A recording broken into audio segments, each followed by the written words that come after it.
Fiel y verdadero es nuestro Dios. Amén, aleluya. Quienes no conocen su fidelidad es porque no le conocen a Él. Amén. El hombre tiende a cuestionar a Dios. De alguna manera siente que puede hacerlo, en su soberbia y su orgullo. Pero Él es soberano sobre todas las cosas. Aleluya, amén. Él es soberano sobre todas las cosas. Escuchaba una especie de corto y era una mujer grande y esta mujer hablaba de la oración. Y hablaba de la oración y decía ella que uno puede orar. Pero no puede orar uno tratando de manipular a Dios. Que uno puede orar y puede clamar y puede tener fe, pero que la oración no manipula a Dios. ¿Sabes? Dice que cuando el hijo de David murió, el hijo que tuvo en pecado y en transgresión a la ley de Dios con Betsabé, dice que el hijo murió.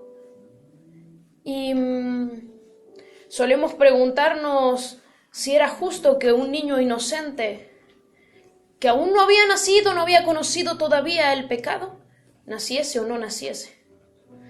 Y creo que ahí cometemos el gravísimo error de pensar que en nuestra mente y en nuestro entendimiento finito podemos alcanzar a comprender la grandeza de la sabiduría de Dios para poder preguntarle a Dios si era justo o no era justo. Él es soberano. Y sabes, lo que me llamaba la atención es que esta mujer decía, ella hablaba de su hijo, que ella había orado. Y había orado por sanidad y había creído en la sanidad porque su hijo había muerto de cáncer. Pero el hecho de que su hijo hubiera muerto de cáncer no hizo que ella tuviera menos fe. Porque, ¿sabes? Decía esta mujer, el hecho de que yo crea en Dios es que yo sé que a los que aman a Dios todas las cosas ayudan a bien. No tengo que entender cómo me va a ayudar a bien, solo tengo que saber que a los que aman a Dios todas las cosas ayudan a bien. Y a veces queremos cuestionar a Dios en nuestra oración o en su voluntad, tratando que Él nos justifique a nosotros el por qué. Pero aprendí hace un tiempo que la justicia del hombre es trapo de inmundicia para Dios. Porque es que no importa cuánto tú creas ser justo o cuánto tú creas que puedes en tu juicio juzgar a los demás. Nunca tu justicia estará al nivel de la justicia de Dios. Porque justo era que yo padeciese en una cruz. Justo era que fueran mis manos encadenadas en el infierno. Eso era justo porque la paga del pecado era la muerte. Eso era lo justo. Pero aparece el Espíritu Santo escribiendo aquí en la Biblia a través de diferentes siervos y dice que busca Dios sino el que hagamos justicia, pero que amemos misericordia. Porque si mi Jesús se hubiera movido solamente por justicia, justo era que yo pagara. Pero su justicia venía acompañada de misericordia. Tal era su misericordia que Él dijo, mía, yo cargaré el precio. Yo cargaré el precio. Yo cargaré la culpa. Yo lo llevaré. Y sabes, anoche mientras estaba en la madrugada orando, venía esto a mí, ¿no? Que ciertamente el hombre pecó y la mujer pecó. Y solemos ponernos en el lado del cuestionamiento y no en el lado del entendimiento. Porque cuando tú inmediatamente juzgas, te pones en un nivel superior, no para ser moldeado o ser cambiado, sino para establecer juicios respecto a lo que lees. Y yo me ponía del lado del entendimiento, por la gracia y la misericordia del Espíritu Santo. Y yo decía, ¿cómo debe haber sentido Eva cuando la primera palabra que salió de la boca de Adán, cuando Dios vino, fue la mujer que tú me diste me engañó? Porque estamos hablando de alguien que antes de todo le dijo, tú eres parte de mí, carne de mi carne, hueso de mi hueso. Pero de repente ahora aquel que le estaba diciendo que eran uno ya le dijo, mira, las consecuencias que yo tengo que pasar las pasaré, pero las pasaré sin ti. aquel que tenía la función de proteger, delante de Dios se excusó y acusó.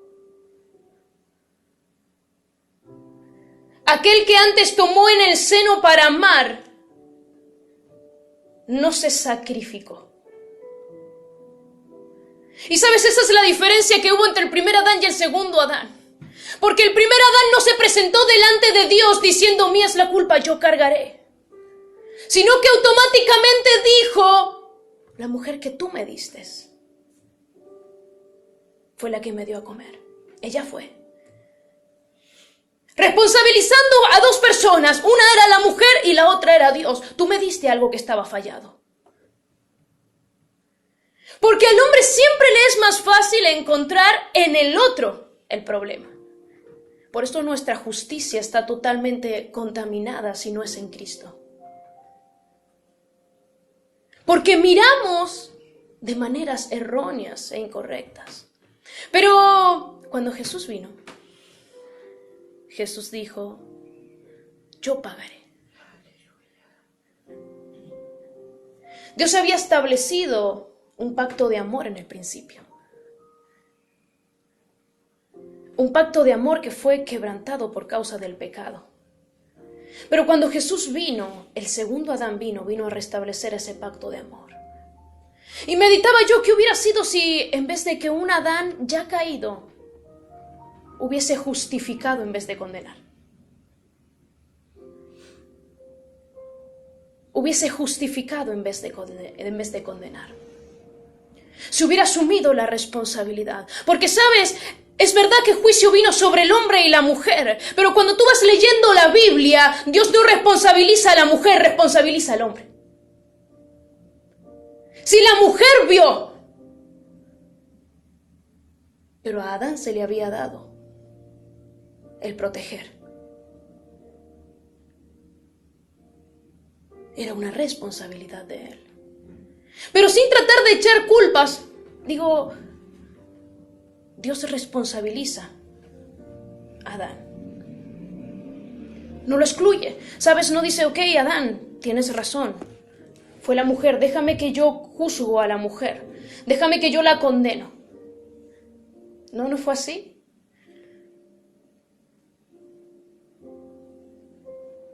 Porque, ¿sabes? La simiente corrupta ya había entrado y el corazón de Adán se había contaminado. Así que el primero que dijo, tú eres hueso de mi hueso y carne de mi carne, es el mismo que estaba diciendo, lo que ahora a ti te pase a mí ya no me duele. Lo que tú sufras ya no es mi sufrimiento.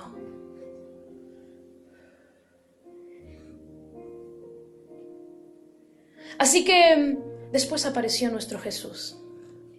Tomó a la iglesia como su esposa. Nos ha desposado. Nosotros salimos de su costilla. ¿Sabes? Pensaba y yo meditaba ayer con el Espíritu Santo. Yo decía, Adán nunca se dio cuenta de que Eva había salido de él.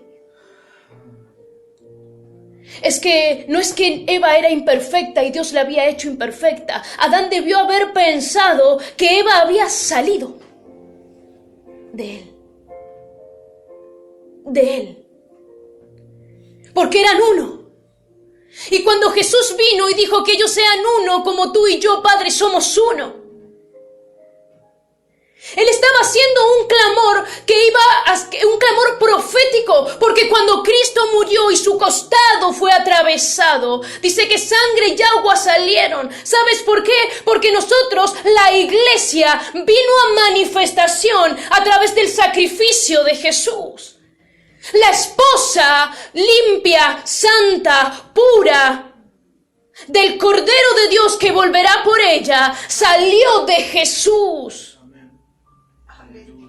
Salió de Jesús, salió del sacrificio de su sangre, el sacrificio que Adán no quiso hacer. Vino Jesús y dijo, yo lo hago, porque lo primordial de todo siempre fue el amor. Dios creó al hombre y lo amó. Y no lo amó alejado de lo que él representaba. Lo amó Lo hizo a su imagen y a su semejanza, para amarlo completamente. Por eso muchos salmos en la Biblia dice, Él no se avergonzó de ser llamado el Dios de ellos. Sí, un pueblo que tuvo un tiempo de rebeldía, de contumacia, de caídas una y otra vez. Pero el mismo Dios era el que los recogía y le decía, pueblo mío eres, mi linaje. ¿Sabes por qué? Porque éste le amó. Y ahí vino Jesús y nos dio a luz. Fuimos sacados de su costado. Escucha, el primero que debió haber defendido a Eva fue Adán. Pero Adán no se sacrificó. Adán acusó. Porque la semilla del acusador se había sembrado en su corazón. Así que aquel que había sido hecho a su imagen y su semejanza, aquel que probablemente, no es probable, seguro, tenía un corazón conforme al corazón de Dios, con la caída se distanció de esa pureza y de ese corazón. Pero mira, lo importante de esto es que no solamente se distanció, sino que tomó la imagen, tomó la función, tomó el rol de aquello que lo había contaminado. Y comenzó a acusar. Y yo me ponía en el lugar de Eva, ¿sabes? Tratando de entrar, porque por lo general la mujer es muy de, alguien diría, se hace la cabeza, ¿no? Como que lo piensa y lo carbura y lo carbura. Y debe haber pensado este mismo que me tomó en sus brazos y me dijo, carne de mi carne, hueso de mi carne, ahora me está exponiendo. Yo sé que me equivoqué porque me estoy viendo desnuda y me estoy avergonzando. Sé cuál es mi error, sé que he fallado. Pero tú que deberías defenderme me estás condenando. Sí, estoy desnuda, sí estoy manchada de pecado, pero tú que deberías defenderme y justificarme me estás condenando. Tú el que dijo que me amaba hoy me está entregando. ¿Y sabes? Entonces tuvo que venir el segundo Adán. Aquella Eva simplemente dijo, sí, la serpiente me engañó. Fui yo la engañada. Fui yo la engañada. Fui yo la engañada.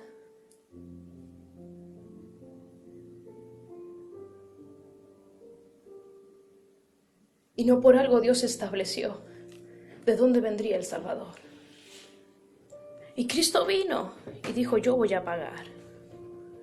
Él vino y dijo, yo, aquí estoy yo. Yo pago, yo llevo la culpa. Yo llevo la culpa. Yo llevo la culpa del pecado de ella. Yo llevo la culpa de mi amada esposa. Yo llevo la culpa de aquella que fue sacada de mí. Yo llevo la culpa, yo la cargo. Yo voy al sacrificio. Yo voy a responder por ella. Yo voy a responder por ella. Porque todos los que no estamos en Cristo estamos en el lugar de Eva, frente a un Adán caído. Pero todos los que estamos en Cristo tenemos el que responde por nosotras, el que responde por cada hijo e hija de Dios. Un Jesucristo que intercedió para justificar. Por eso es que una y otra vez el carácter de Cristo, es el carácter de Cristo el que nos lleva al arrepentimiento. Porque cuando vemos a Cristo decimos, y yo creía que mi pensamiento era justo. Y te vas a la palabra y dice, no, es que yo sí quiero que hagas misericordia, pero cuando emitas el juicio, procura también hacer misericordia. Cuando tú establezcas el juicio de justicia, procura también hacer misericordia. ¿Sabes? Dice la palabra de Dios que los esposos debían amar a las esposas como Cristo amó a la iglesia y se entregó por ella. ¿Sabes qué significa? Que tú puedes sentenciar juicio sobre una persona, pero también está en ti el poder para hacer misericordia y ver de qué manera tú puedes arreglar, tú puedes redarguir para que aquella persona no sea completamente condenada, sino que venga el arrepentimiento y sea transformada por el Espíritu Santo. Porque la iglesia legalista salió de Adán y usó la palabra para matar. Por eso dice la palabra, la ley, la palabra mata, pero el Espíritu vivifica. Porque si yo no puedo entender que cada palabra de Dios es espíritu y es vida, entonces no puedo tener la revelación de su palabra. No puedo ser transformada en el espíritu de mi entendimiento. No puedo ser redarguida. No puedo ser cambiada. No puedo ser limpiada ni purificada. Porque si yo no puedo entender que la palabra de Jehová no es un libro de tapas duras, sino que es espíritu y es vida, yo no puedo ser cambiada. Pero cuando la palabra de Dios dice, es que Cristo vino y te justificó, es que Cristo vino y se entregó, es que Cristo vino y te amó. Si tú estabas en pecado, si tú fallaste, tú codiciaste el fruto del árbol, abriste tu oído para escuchar al enemigo, tú aceptaste su palabra, si comiste de ese pan, pero ten en cuenta esto, yo te justifico. Por eso es que en la iglesia no hay absolutamente nada que pueda hacer para ser redimida, si no es por la sangre de Cristo.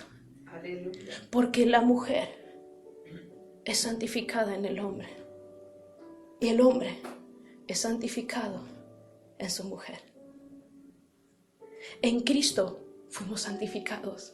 Lejos de Dios estábamos porque habíamos caído de su santidad, de su gloria.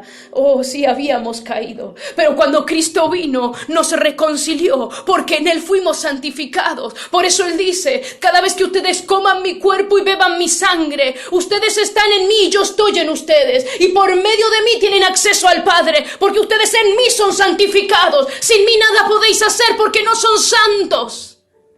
Pero en mí tienen cercanía al Padre. En mí tienen herencia. En mí tienen paz. En mí tienen poder. En mí tienen amor. Porque todo lo que les fue quitado, porque se separaron, porque el pecado entró, ahora en unión a aquel que nos dio a luz desde su costado, vuelve a ser legítimo para nosotros. El hombre entra en pacto por medio de su sangre. Padre eterno, Rey de gloria, te alaba mi alma y te glorifica.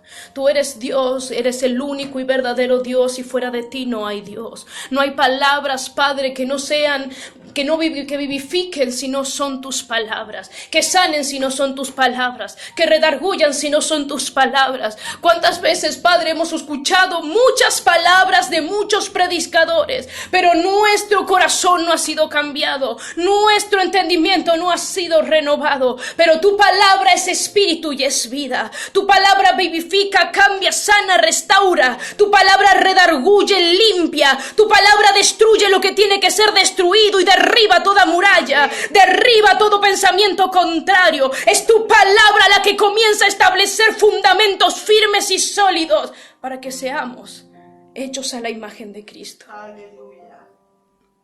Espíritu Santo, llénanos más. Ministra nuestras vidas, porque tu palabra,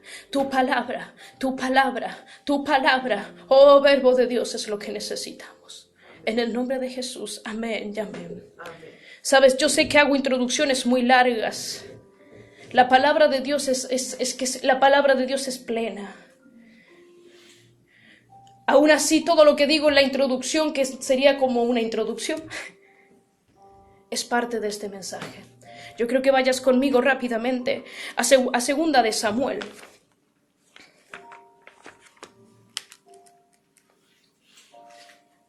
En Segunda de Samuel, capítulo 7. Gloria a Dios.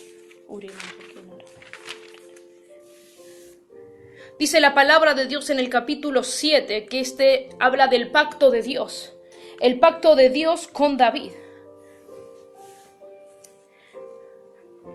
Y dice la palabra de Dios, aconteció aquella noche, ¿sabes? David había querido hacer y establecer y levantar casa a Jehová.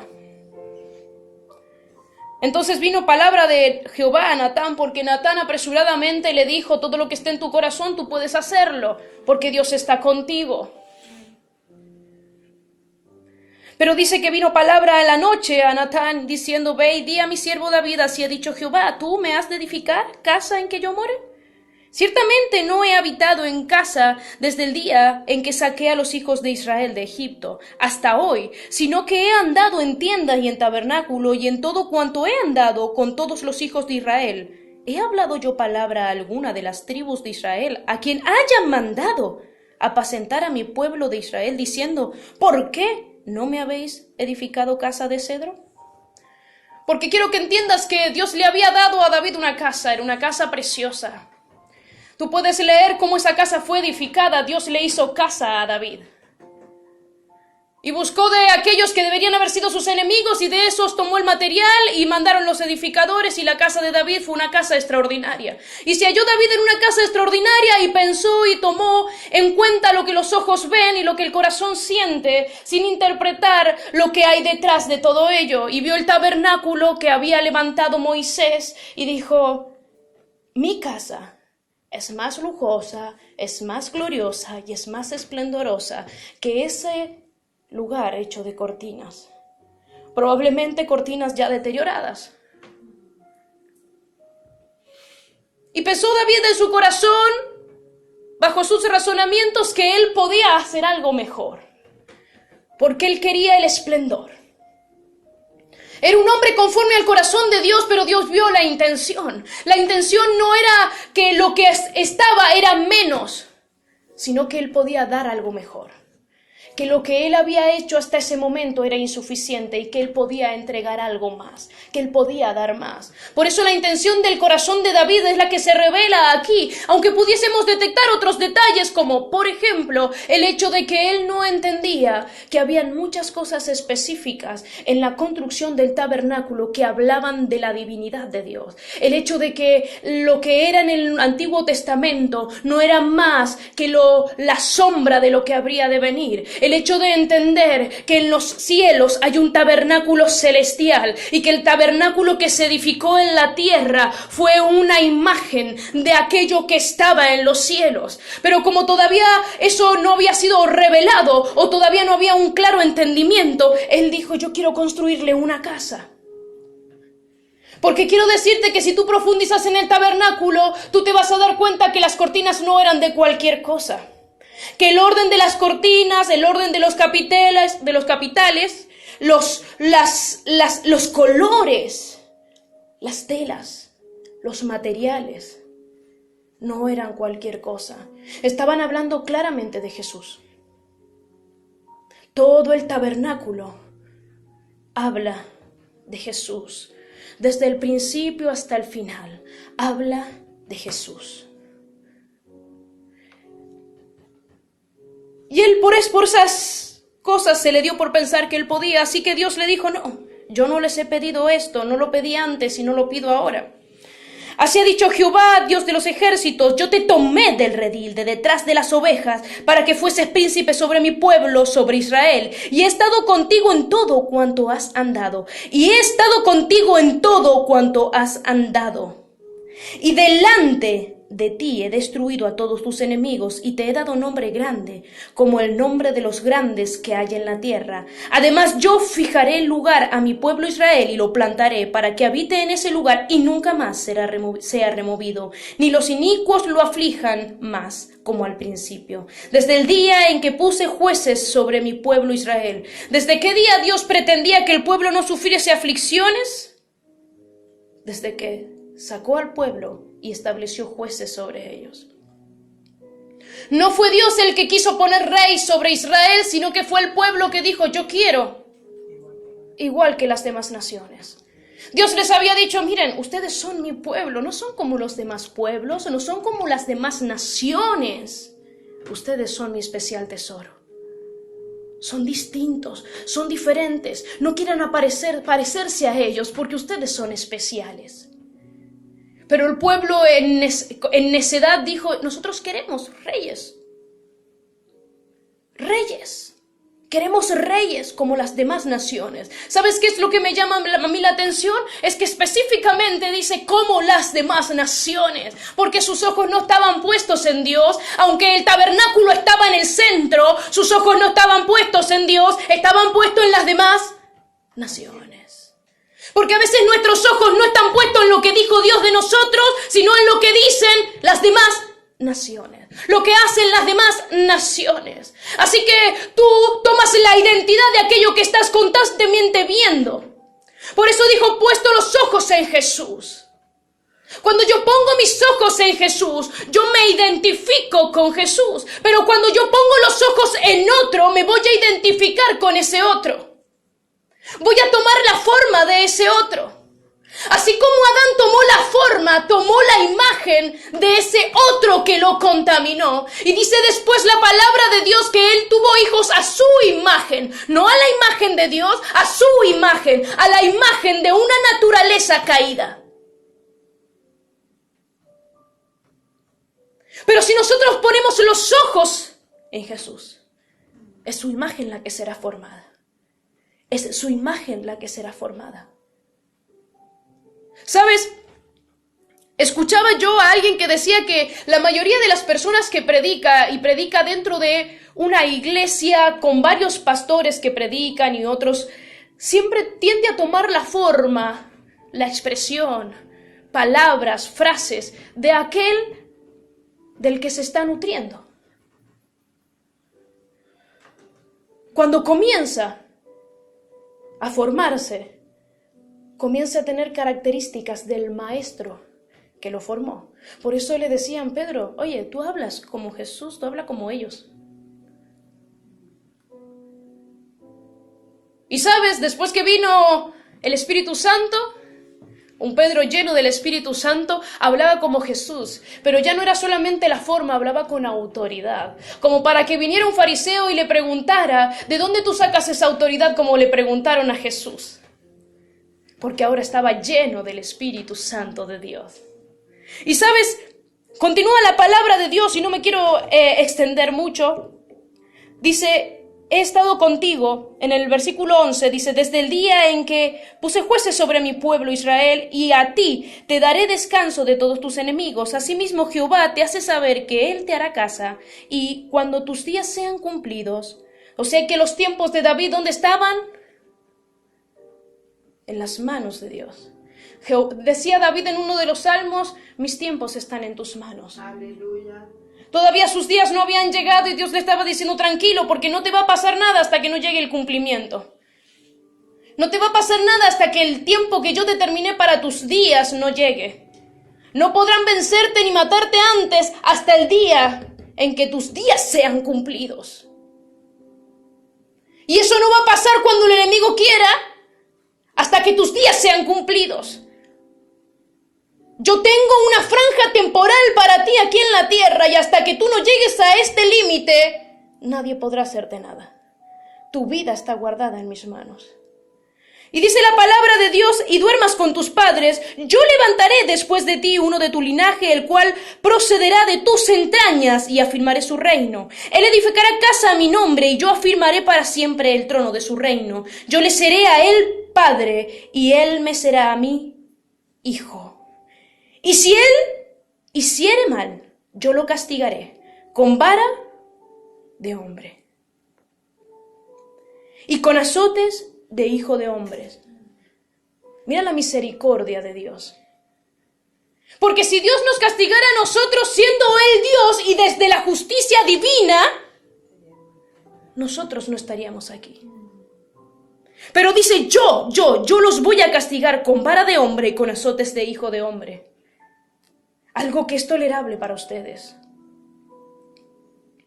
Pero mi misericordia no se apartará de él, como la aparté de Saúl, al cual quité de delante de ti. y será afirmada tu casa y tu reino para siempre desde delante de tu rostro, y tu trono será estable eternamente. Conforme a todas estas palabras y conforme a toda esta visión, así habló Natán a David. Yo quiero decirte algo, dice acá una palabra, dice, pero mi misericordia no se apartará. Mi misericordia no se apartará.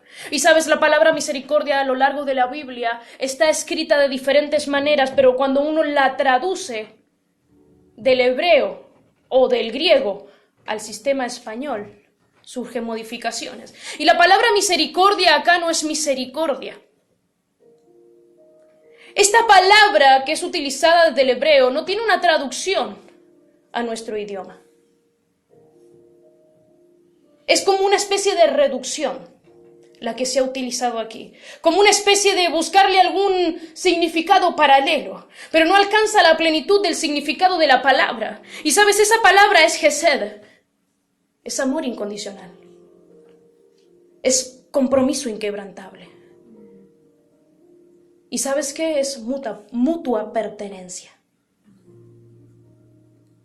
O sea que Dios le estaba diciendo a David, pero mi amor incondicional, mi compromiso inquebrantable contigo, no se apartarán de él. No se apartarán de él. Dios estaba estableciendo un pacto con David. Y lo estaba haciendo en base a un amor. Lo estaba haciendo en base al amor. Y hemos escuchado hablar mucho del amor de Dios cuando hemos visto cuando Pedro le niega 3 veces y viene Jesús y le dice, ¿tú me amas, Pedro? Y hemos hablado del amor ágape, que es un amor que es solamente divino y que Él tiene por nosotros porque nadie haría ese sacrificio. Nadie pagaría el precio que pagó Jesús por nosotros. Porque mira que nosotros tendemos a querer ser buenas personas a veces y ser valientes para defender a alguien que sabemos que tiene un comportamiento que generalmente es intachable. Decimos, bueno, se equivocó esta vez, pero esta persona tiene estos principios. Pero de una persona que siempre se equivoca, que siempre está errando, decimos es que es injustificable, ya no hay nada que hacer. Y absolutamente ninguna persona pondría las manos en el fuego por esa persona. Nadie se entregaría y nadie diría, es que, ¿cuántas veces lo ha hecho? O sea, ya tiene que aprender. Porque así es el hombre. Pero no el amor de Dios. No el amor de Dios. El amor de Dios no es igual. El amor de Dios es un amor tan superior, que mientras más nos profundizamos en su amor, más nos damos cuenta lo distante que Él está en su pureza y santidad de nosotros. Y le estaba haciendo aquí un pacto a David y le estaba diciendo, David, aunque los tuyos se aparten. Oye, aunque los tuyos se aparten. Oye, aunque los tuyos se aparten. Mi misericordia, mi amor incondicional siempre estará para ellos. Siempre estará para ellos. Y quiero que vayas conmigo al Salmo 89.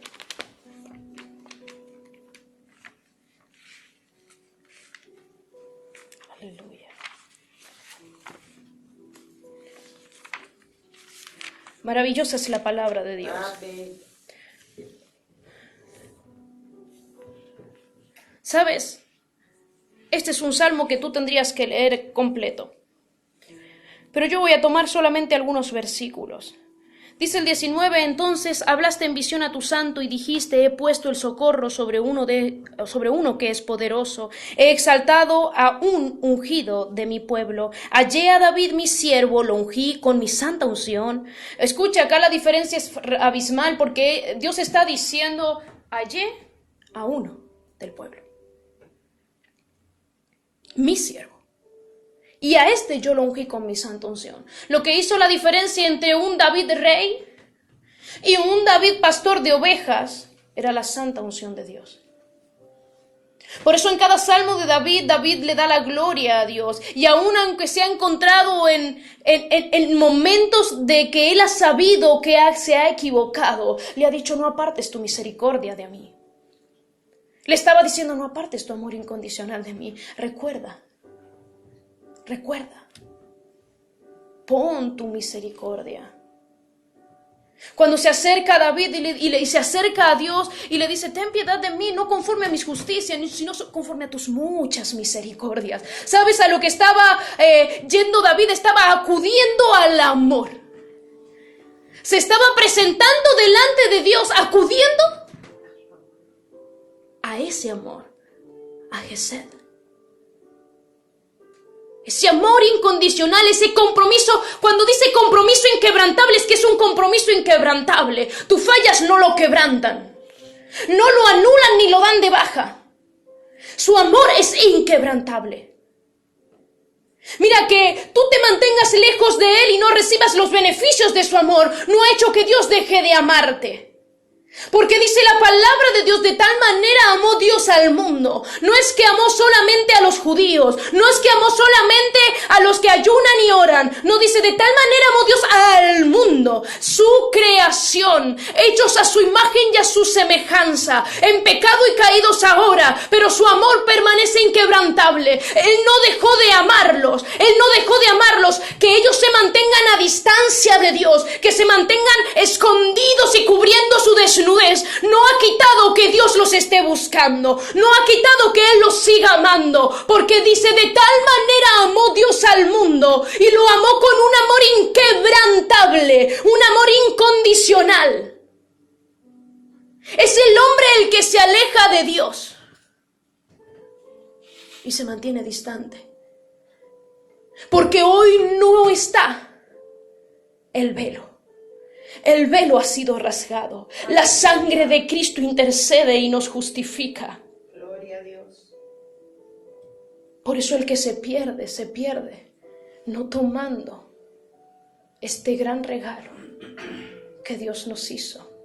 La sangre de Cristo, que abrió el camino hacia el Padre. Por eso dice la palabra que el velo de su cuerpo se rajó y nuestros ojos fueron abiertos, porque estábamos enceguecidos en tinieblas y en oscuridad. Pero cuando Cristo vino a la tierra, el reino de los cielos se acercó. ¿Sabes por qué? Porque nosotros estábamos lejos, pero dijo, el reino de los cielos se ha acercado. Por medio de Cristo se había acercado. Pero ahora, cuando Cristo es muerto, es sacrificado, su sangre es derramada, en el tabernáculo celestial se hace expiación por nuestros pecados. Entonces el velo se rasgó. Entonces lo que en ese momento era solo posible desde cerca, ahora el reino vino a nosotros y entró en nosotros por medio de su sangre y de su espíritu. Y ahora nosotros cargamos el reino de los cielos. Por eso la armadura de Pablo dice, calzados con el apresto del evangelio, porque el evangelio de Dios es poder de Dios para salvación. Cuando tú vas caminando, tú vas estableciendo el reino de los cielos, porque tú cargas el reino de los cielos.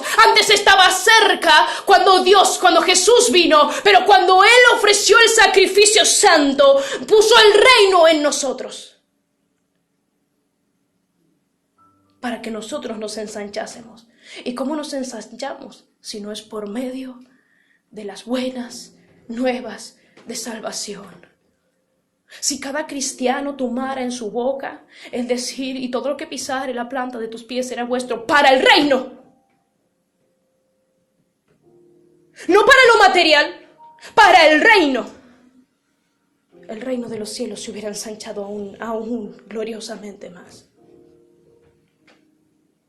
Pero hemos tomado muchos principios de aquí para lo material, cuando estos principios sirven para lo material, pero su inicio, su prioridad, su imponencia es en lo espiritual.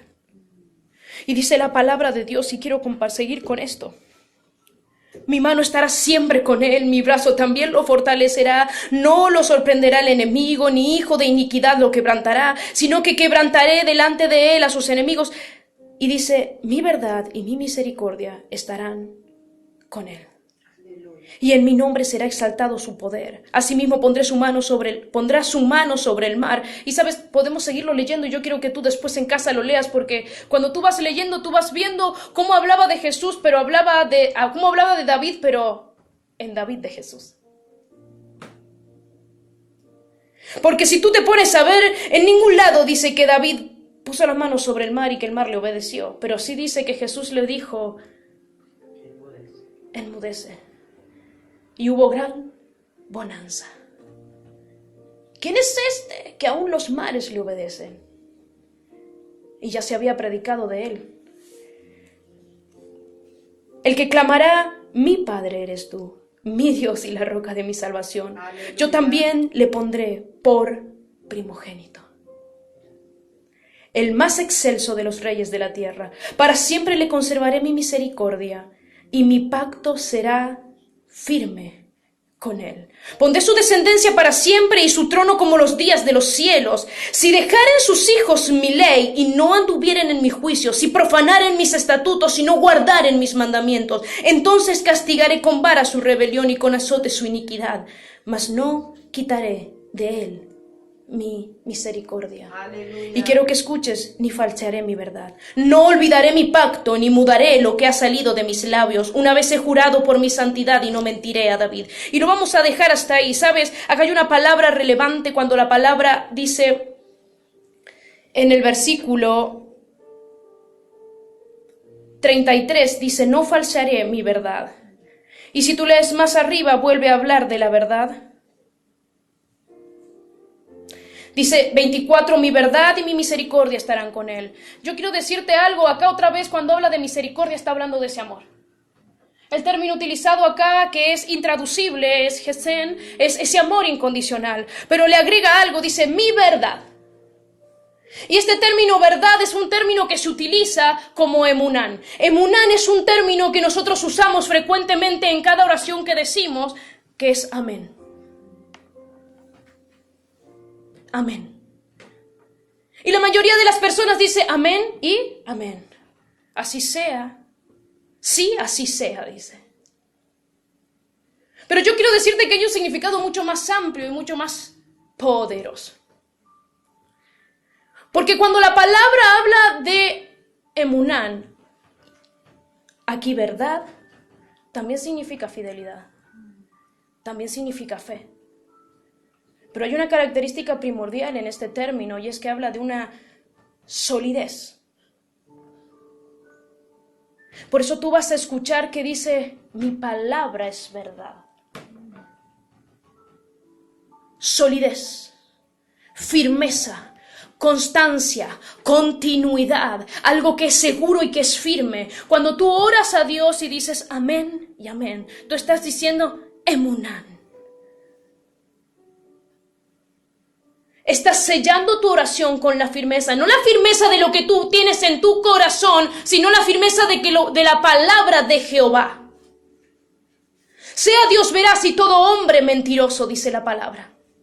Cuando Él establece verdad, establece fe y establece fidelidad. Las tres cosas van unidas con una firmeza que lo hacen abundantemente sólido. Es lo que hace que sea inconmovible. Y yo quiero decirte, dice, mi verdad y mi misericordia estarán con él, y en mi nombre será exaltado su poder. Con él estarán mi amor incondicional, porque sé que se va a equivocar. ¿Cuántos saben que David se equivocó? Amén. Y se equivocó bien feo. Bastante. Algunos no podrían entender cómo es que se equivocó tantísimo. ¿En qué momento el corazón que era conforme al corazón de Dios se convirtió en un corazón acusador, un corazón transgresor, un corazón insensible? Porque yo voy a decirte algo, no es que David no sabía que el asesinar a Urías estaba mal y que haber tomado a Betsabé estaba mal. Ciertamente que él prevaricó, él sabía lo que estaba mal, pero se insensibilizó. Y dejó que pasara el tiempo. 9 meses más tarde nace el hijo con Betsabé y tiene que venir Natán a decirle lo que acaba de nacer es fruto de tu pecado. 9 meses pasó tratando de ocultar algo. Y tal vez ante el pueblo sí lo ocultó. Y tal vez el pueblo dijo, wow, qué bueno que es este David, tomó a la esposa de Urías, porque Urías era un siervo fiel. Realmente era un siervo fiel. Y la ha puesto bajo su cuidado y su regazo y le ha dado todas las cosas. Pero fiel es Dios que conoce el corazón y Él dice que Él es el que ve las intenciones del corazón. Decía el Salmo, sean agradables a ti mis pensamientos, las meditaciones de mi mente, dice, y las intenciones de mi corazón. Y acá estaba este David, ¿no? Y Dios le estaba diciendo, está bien, mi verdad y mi misericordia estarán con él. Mi amor incondicional, mi compromiso inquebrantable con él.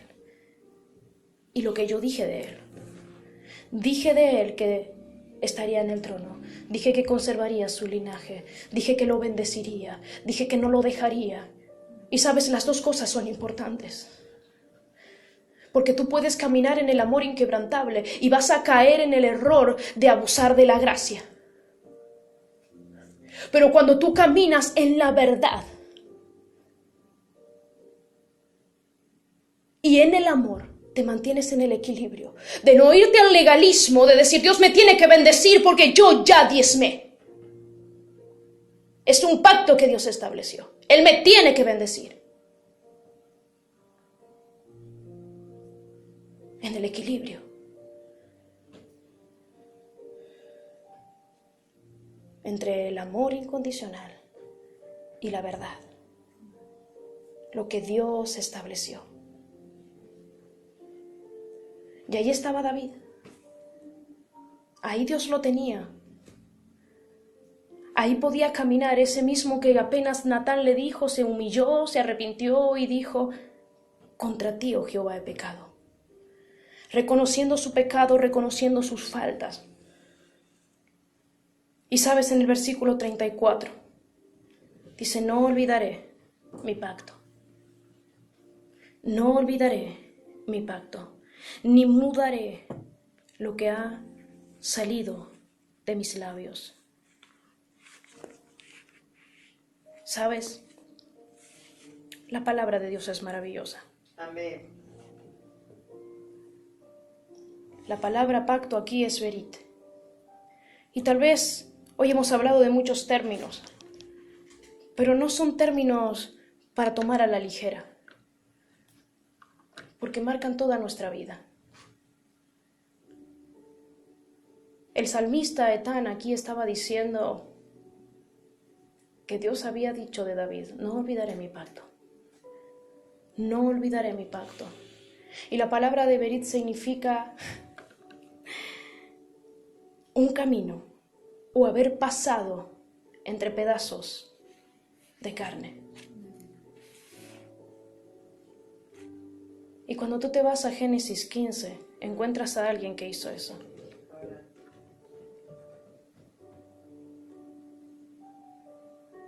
Dice que Abraham, cuando Dios le pidió sacrificio, él partió los animales y los dividió a la mitad. Y estando divididos a la mitad, se vino la noche, el sacrificio, el fuego del cielo que consumía el holocausto, que consumía el sacrificio, no había descendido. Y se fatigaba Abraham, ¿sabes? Tratando de espantar a las aves del cielo, porque yo quiero decirte algo, siempre que tú ofreces un sacrificio van a haber aves del cielo que quieren comerse y quieren sacar y quieren arrebatar de tu sacrificio. A veces la duda, a veces el afán, porque tú dices, yo traigo un sacrificio, pero no es solo un sacrificio, tiene que haber una dedicación. Y aquel Abraham estaba y dice que él corría entre los pedazos, entre las mitades de los animales, porque él necesitaba espantar aquello que pudiese alterar o profanar su sacrificio. Pensamientos que pudiesen profanar su sacrificio. Dudas que pudiesen profanar su sacrificio. Porque el diablo es muy hábil para que cuando tú ofreces sacrificio de alabanza, o traigas sacrificio de ayuno, o traigas sacrificio de oración, él meter en tu mente pensamientos. Y vienen las aves que tratan de corromper, que tratan de profanar tu sacrificio. Y Dios puede ver que los estás haciendo desde el corazón, pero estás permitiendo que las aves ensucien, profanen el sacrificio. Y ahí estaba Abraham, corriendo entre las mitades. Pero esas mitades estaban hablando de algo que habría de acontecer. Un pacto que habría de venir. Porque entre las mitades se abrió un camino de sangre.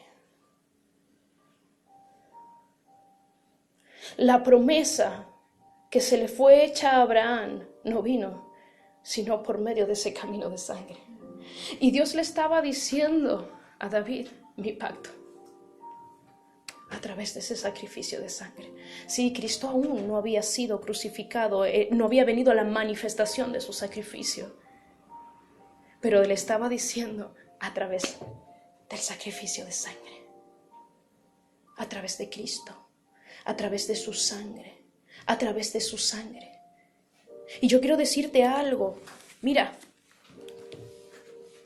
después tú puedes leer cada una de las citas porque se iba a extender más de lo que se ha extendido.